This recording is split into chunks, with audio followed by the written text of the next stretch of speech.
So in picking that that bunch of singers, are you picking them for their certain? I'm speaking from someone that doesn't sing and have always been fascinated by harmony and stuff like that.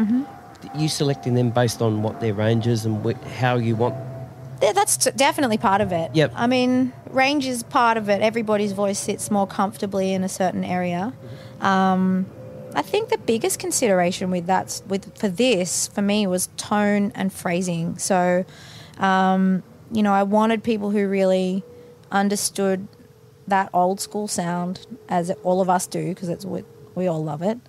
But tonally, I really wanted some great texture to the sound. And so there's a couple of songs that ended up just being my mum, Darren, Percival, Gary, and Mark Williams. And I just really wanted to go for a sound of it just being like really quite, I don't know what the right words to describe it, but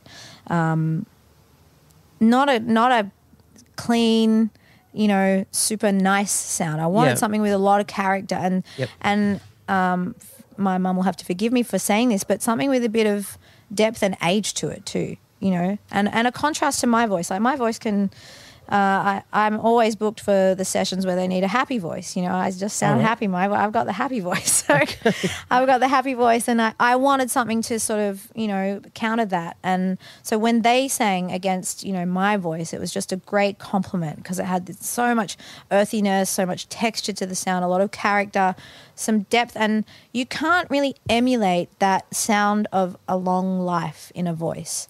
Any sort of artists who manage to sustain to an older age, you hear their voice and it carries so much in it that it didn't have necessarily when it was younger. It's like Aretha Franklin was always incredible, but she sounded like one thing when she was 18 and then later in life sounded completely different. Just has those stories are all there. So for me that was a big consideration too. And I tend to be a bit fussy with phrasing and pocket. So everybody there was obviously very, very has a very strong game across all things, but everybody was there for their own special reason.